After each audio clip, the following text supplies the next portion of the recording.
What's going on, guys, and welcome back to another episode of Career Mode. This is episode number 203, and we start today's episode off by buying a new player. Yes, Ricky Tilson comes in for £7.5 million, £1 million lower than his valuation, and yeah, as you can see here, I did want to sign the CM anyway. I just didn't know whether we'd have enough money after signing Robinson, but yes, we do. He's an 81 rated CM, 24 years old, 3-star skills and weak foot, some very nice stats, long pass 88, short pass 95, 81 overall. When Catamore retires, he'll be a very good player to sit in that CDM slot as just to sort of dictate the tempo and pass the ball around. So yeah, I'm very happy with that signing. You know, £7.5 million is quite cheap for that quality of player. So yeah, it's good as well. You know, because in the last episode, of course, we did do a massive overspend. We brought Robinson for £37.5 million, and he's only valued at £16 million. So a massive overspend, but it's still good to know we can still afford a couple of new players. You know, so Tilson comes in, and I'm pleased with that. And like I said, he should be a good player to have as a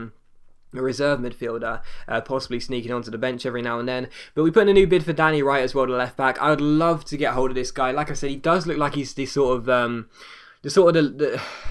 new Luke Shaw, maybe, I don't know. Very nice physical stats, still very young, and we'll wait and see what they say. But also George Demasquita, the goalkeeper, is once again going out on loan, this time to Carlisle, where I'm sure he once again won't grow any stats. And also Danny Ings was wanted by Sampdoria, I think it was, and we said no. United want Kevin Bartley, the 85 rated centre half, and we just keep saying no, because there's no way I'm going to let this guy go for any lower than 50 or 40 million pounds. 85 rated at just 24 years old. If Eric Dier and Leao Gutierrez weren't so monstrous on this game, he would easily be a first choice centre half. He should be a first choice centre half for any club, really, but it's just the fact that our centre back area is so strong with Dier and Gutierrez. It's too hard to fit him in. But still, we take on Aston Villa for the first game of the Premier League season. So yes, the Premier League season returns, and we start with a game away at Villa Park, or as known on the game, Forest Park Stadium. I'm really hoping FIFA 15 they make more stadiums. I really do. But still, we take on Aston Villa at Villa Park here, and they've actually got a good side on Career Mode Villa. I mentioned this before. They've got some good young players, and they spend quite wisely. Players like Immobile and Sissoko are always quite good on Career Mode, and of course they've got some good players like Gary Gardner in there, always grows quite nicely. So we take on Villa, and the first chance for the 49th minute here is Brian Carrasco, now playing right back, yes, onto the ball. Nice Ronaldo chopping the ball over the top, and Suso opens the scoring in the new season just 9 minutes in. So Suso gets the goal, and it is Villa 0, Millwall 1. Lovely little Ronaldo chop by Carrasco, nice ball over the top, and a great finish by Suso as well. So 1-0 to the away side. And then, of course, in our title defence season, it's great to get off to such a good start, isn't it? And on the stroke of half-time, see Gutierrez find his Brazilian teammate Kelvin. He finds Suso. Suso finds Scott Triggs. Triggs finds Brian Carrasco. So having Carrasco at right back is actually quite good, because he just sprints down the right-hand side. He's got so much pace. He's got a good cross on him as well. And it proves true there as Ezekiel wins the header and scores on his, well, Premier League debut for Millwall, if you will. And that was a wonderful run by Carrasco. So like I said, possibly converting this guy to right back could prove to be a great decision for us. So 2-0 here, and in the 45th minute, Kelvin roulettes past his man directly from kickoff, and we win a free kick. So good skill by Kelvin in a free kick here. Triggs puts his finger on the ball and says, "This is my free kick." He stands over it, he takes it, he whips the ball in, and Luke Shaw volleys it into the back of the net. So Shaw makes it Villa 0, Millwall 3. Good finish by Luke Shaw, and yeah, 3-0 up, and Triggs gets the assist there, and a man with no legs. And yeah, great finish by Shaw. I've mentioned this before, I'm very good at whipping those balls in from that kind of area. I'm not sure how exactly, but still, lovely finish by Shaw, and it is 3-0. And in the 61st minute here, you see Carufas get on the ball and play over the top towards Immobile. He's so good on Career Mode, so you expect him to finish this chance all day long, but thankfully for us, Liali, his Italian compatriot, if you will, makes a very good save, and it's still 3-0. And in the 73rd minute here, Glenn Robinson gets on the ball, stops it, he's teasing Silla, he gets around him and finds Triggs. Triggs finds Carrasco. Carrasco finds Kelvin. Kelvin gets onto the ball, gets past his man and shoots, but it's a good save by Raphael, and at the far post, I can't turn it in with Chamberlain, and Villa eventually get the ball away. So still 3-0, but to be honest, this game was just ours. It was so dominant. Other than that chance Immobile had, all the chances came to us, really, and I couldn't make it 4-0 there. However, in the 79th minute, you see a good chance once again as Harry Kane gets on the ball, back heels it to Junior Malanda. Malanda finds also Chamberlain. Chamberlain finds Kelvin. Kelvin finds Robinson. Robinson tries to get around his man, loses the ball, wins it back, finds Shaw. Shaw goes down left hand side and swings it across. Kelvin wins the header and makes it Villa 0, Millwall 4. So you know you've been bad defensively when Kelvin scores the header, but still,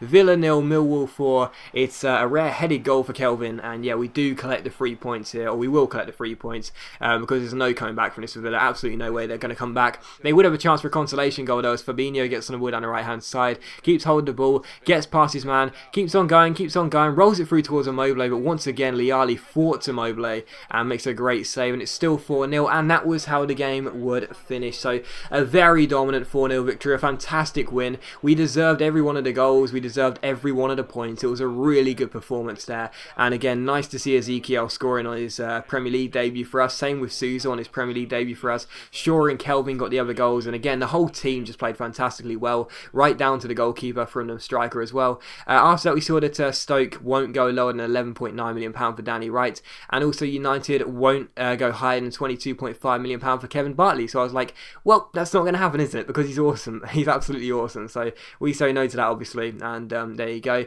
We do take a look at the Stoke deal, but unfortunately we can't afford the premium that Stoke are asking for to get Danny Wright. I do want him as a left back, as a backup left back. I do really want him, but unfortunately I can't afford the money at the moment. So we'll have to wait until possibly January or maybe next season, who knows, but we'll have to wait and see. But anyway, the following game was going to be against QPR here at the Den in the Premier League, in the second game of today's episode, in the second game of the Premier League season. We take on QPR, who they've got a good basis to be a good side on career mode, but they never really develop as well as you expect them to. But still, they've still got some decent players in that squad, and we take them on here at the Den. And the first chance of the game would fall in the 5th, and it would actually come to QPR. They did a corner. Hoylett crossed the ball in towards Leandro Damião, and thankfully for us, he can only hit the post, and it's cleared away by Luke Shaw. So QPR almost scoring a shock early goal, and in the 9th minute here they cross the ball forward towards Reina, who gets past Gutierrez and shoots, and again the shot goes just outside the goal frame, and it goes wide the post. So almost QPR making it 1-0 there. They had two great chances, but thankfully they didn't take either. So still 0-0, and from the goal kick, Triggs gets on the ball and plays it over the top towards Oxlade-Chamberlain. It's cleared away, but it's not dealt with properly by QPR, and eventually as Robinson makes the challenge here, it's a great chance for us. He feeds the ball in towards Suso, he fake shots around his man and shoots, but I don't get hold of the ball properly, and it goes wide of the post. So good chance there, but still scoreless. And in the 16th minute, a good chance here for QPR. Reina gets on the ball, slides it through towards Leandro Damião, nice little roulette. He finds his man, who gets past our defence, offloads it, or tries to offload it, but it comes to Connor, who shoots, but Liali makes a good save, and it's cleared away. So some good chances for QPR really, but still scoreless. And in the 90th minute we break. Oxlade-Chamberlain finds Ezekiel, but it is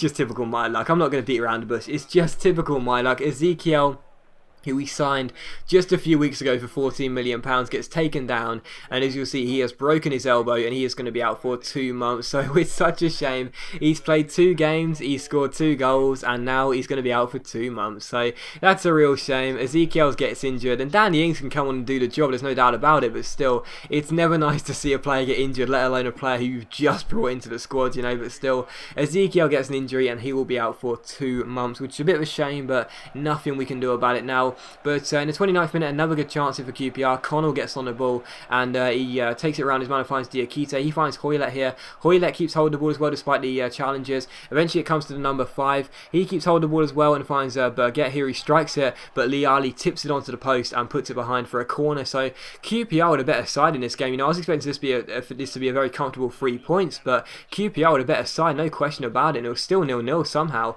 And in the 35th minute, how about this for a ball by Triggs over the top towards Danny Ings? Absolutely fantastic. He offloads it to Triggs, who shoots, but it goes just wide of the post. So still scoreless, and I have no idea how, because this game was so action-packed.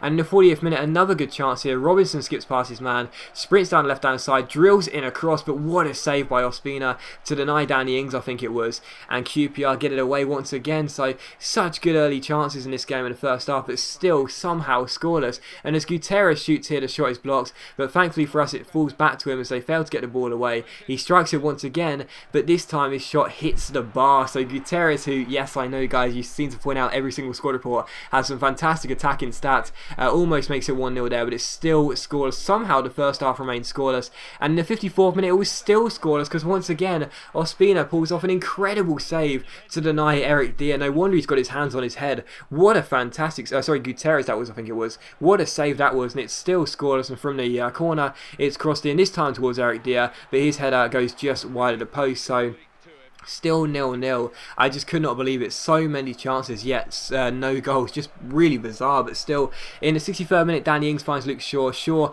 fake shots around Stecklenburg, goes down left-hand side, keeps on going. Great shot of pace, drills in across, and Danny Ings finally turns in a goal. So Ings off the bench for Ezekiel, makes it 1-0, makes a statement and says, yes, you can rely on me while Ezekiel's out of the team, don't forget about me. He makes it 1-0, and finally we do have the opening goal of the game. It took us so long though, but in the 70th minute QPR could have made it 1-1. Great chance here as Reina shoots, but Liali makes a good save, and then Triggs gets the ball away. It's not cleared properly, and as Burgett offloads the ball towards Connor Connell here, they keep the chance alive.